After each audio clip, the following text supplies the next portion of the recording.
Living in Sweden for 2 years has definitely had a profound effect on who I am as a person. Here are the top 10 ways that I personally have noticed that I have changed as an American living in Sweden. The number one thing that I noticed is I have slowed down a whole lot. In America, I noticed that when I go back to visit, I feel like life is a whole lot faster paced. And here in Sweden, things are just a little bit slower. Number two, I feel like I've become actually more extroverted in Sweden than I was in the States. So in the United States, I definitely was an introvert. A lot of people say that they don't believe that, but I kind of learned to adapt and be a chameleon and adapt to the fact that in America, you kind of have to be more extroverted in order to fit in. And so it felt forced to me a lot of times. Things like having small little chit chat or small talk was really a challenge for me. But I noticed here in Sweden, things are the other way around. So people in Sweden, generally speaking, tend to be more private. They respect each other's privacy. They tend to be a little bit more quiet. There's always outliers to that. There's always exceptions to that I've found. But for the most part, I think that they're pretty low key, calm, introverted, and yeah, they keep to themselves. They don't want to bother anybody. And for someone coming from America who's used to a little bit more, things are a little bit more lively and people are a little bit more talkative, you do kind of get to a point where sometimes you do miss that interaction with other people. And so I have noticed I'm a bit more talkative. I also feel like I don't feel so forced to talk with other people and have, for example, small talk. Because I'm more relaxed here. It's not forced on me, and so it kind of comes a little bit more naturally. Also, I feel like as I'm learning the Swedish language, there's a lot of ways that they express themselves and words that they use, little niceties and things of that nature that we don't use in the English language. And I feel that that's kind of helped make me a little bit more comfortable with small talk because it kind of comes with the whole language learning experience as well. The number three way that I definitely have improved as a person here in Sweden has to do with recycling. So in America, there are recycling stations. Recycling is a thing in the States, but not to the extent that it is here in Sweden. And they do such a good job taking care of the environment and making a low impact on the surroundings. Number four, I've become a whole lot more conscious of my money spending. So when I was younger, I grew up in a family where I had two parents that grew up in basically poverty, especially my mother. And so we grew up very money conscious. We had a lot of hand-me-down clothes. We went and bought used clothes at garage sales and thrift stores, things of that nature. And so I was used to having times where we really had to make every single penny count. And then even as an early adult, it was the same thing for me. I went through college, put myself through college, and so I was very careful with my money spending.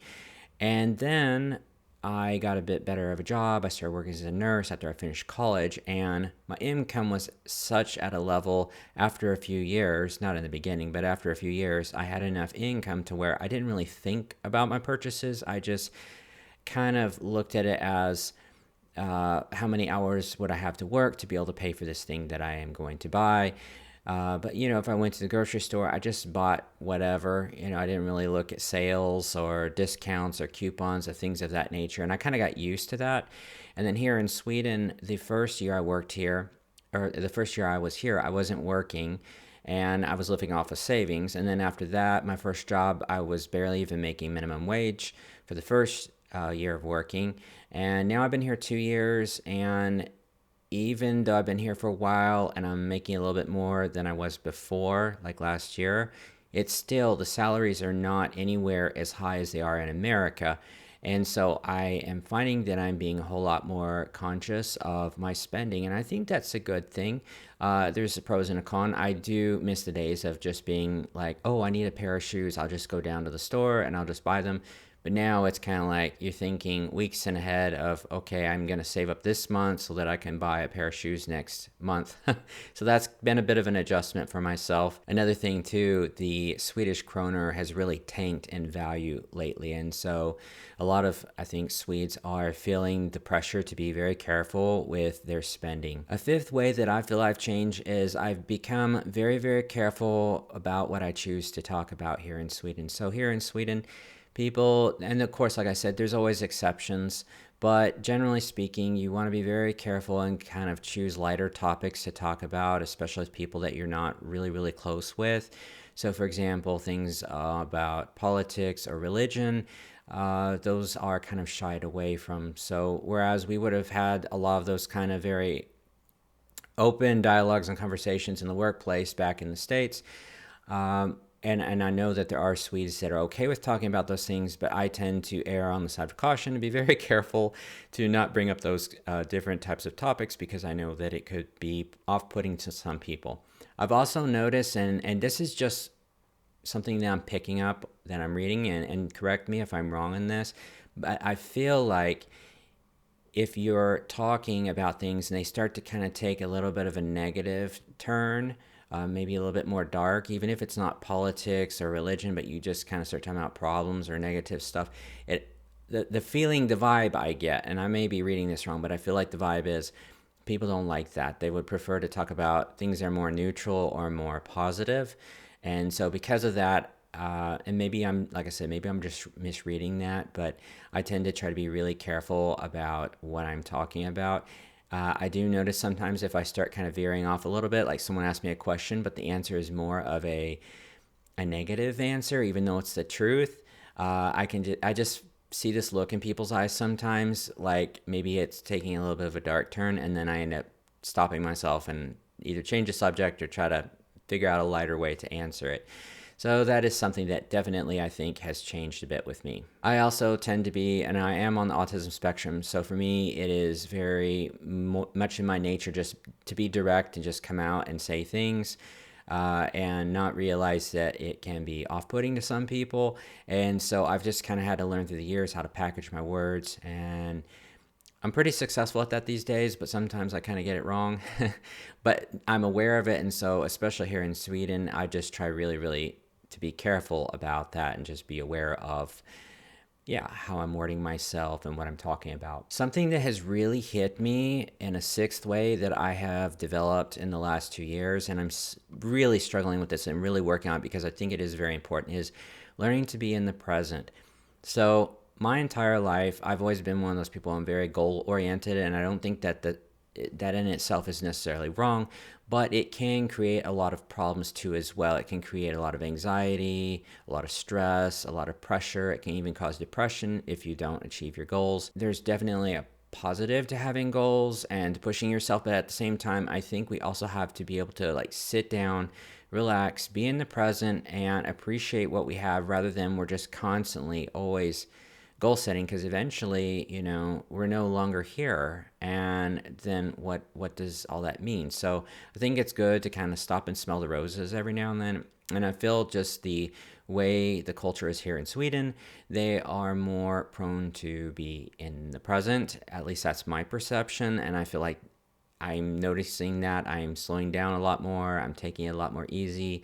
I'm looking around at my environment, taking the time to look, oh, it's sunny today, oh, and the leaves are changing color, and look at this building, that sort of thing, rather than just thinking, okay, I gotta get from point A to point B, and I gotta be there by this time, and then after that, I gotta do this and this and this. So I am becoming, I think, a little bit more, aware of living in the present. And it wasn't that I was just always like focus on future and goals and things, but I was also in America. I noticed I was always looking at the past, like, well, I should have, would have, could have done this, and mistakes I've made in the past and that sort of thing. So it seemed like I was dwelling both on the past and the future when I needed to just kind of appreciate what I had right then and there and take advantage of that. That leads into my seventh way that I feel like I've changed, and that is my overall mental and physical health.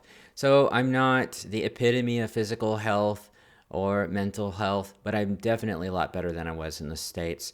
I actually just went and I got all my blood work done. I got all my results done. I've been keeping up with my blood pressure and my weight and things of that nature. And everything is the best it's been probably in about 15 years. The last time I was in this good of shape, I was about 26, 27. I'm like 41 now. And so I was really shocked to see that in fact, I don't even think my hemoglobin A1C, my blood sugar, my long blood sugar test, I don't even think it's been this good ever when it's ever been tested. It was extremely low. Um, Everything has kind of normalized. I was kind of dealing with some health problems, and it just seems like everything is just kind of normalized now. So, also, when it comes to mental health, I was actually taking medication when I was in the States for depression because it was so severe. And I do battle anxiety and depression still, but it's a whole lot easier now to kind of manage it even without medication than it was in the States. The eighth way that I've changed is I'm doing a lot more cooking at home, whereas in America it's very convenient to just grab and get stuff super decent prices that tasted good. And it wasn't like McDonald's and Burger King, but you had like little taco places and things of that nature, sandwich shops. And you can get relatively halfway healthy stuff for pretty good prices and quick and convenient. Here in Sweden, it's not quite to the level that it is in the United States. There are a few little places popping up here and there, but not to the extent that it is in the States. So because of that, I have been cooking a whole lot more at home. Also, the way that my work environment is set up, it's not as easy to be able to access food. My last job in America, I worked for a gigantic hospital. And so we had a huge cafeteria, and I could always go there, and they had all sorts of different food stations with different types of food you could eat. And I don't really kind of have that at my disposal. And so I've kind of been forced to make sure that I try to prepare as much food as I can. I haven't always been successful. Sometimes I have to buy something on the way to work, like a salad or something of that nature.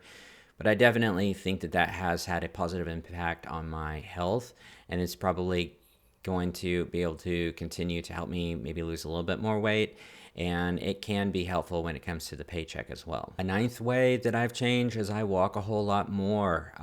It's very easy for me to hit 10,000 steps a day, not a problem at all. The city that I'm living in, it's a very large city. I'm in Malmö, and so it's very walkable and very friendly to people on bicycles as well. So I do end up walking a lot. In fact, what I found is if the weather's really nice, usually I'll take the bus to work just because I'm in a hurry and I'm really tired. But then on the way home, instead of taking the bus, if the weather's cooperative, I will walk home, which is about a 20-minute walk, and just it's nice because you kind of de-stress a bit and get a little bit of vitamin D and get to live a little bit more in the present and just appreciate your surroundings. And the 10th way that I have changed, I had a lot of baggage and a lot of negativity when I left the United States. I have been through a lot. I have experienced a lot, had a bit of trauma, PTSD, and things of that nature. And so I did leave America with a bit of a negative attitude about a lot of things, even though there were some things that I liked and appreciated. But I feel like the longer I'm in Sweden, the more I appreciate the United States. So there is a lot of things that were positives that I just kind of look back on fondly. Like, for example, I remember being out in the countryside in Texas in April and enjoying the beautiful fields of bluebonnets and sheep grazing out in the pastures, and the old-fashioned windmills and the old kind of ranch-style houses and things like that. I also miss a lot of the food, a lot of those things that were just very simple, basic things like cornbread and chili and barbecue, Mexican food, shopping. So in America, we had a lot of access to affordable, nice-looking clothes with a lot of different variety. But in Sweden, it's a bit more expensive to purchase things like clothes, and you don't really have as much of a variety of things to shop. So that is something that I do appreciate a whole lot more. Like if I go back home to the States, I do appreciate going there and being able to do a little bit of shopping. Once again, thanks for listening. Thanks for your support, and have an awesome day.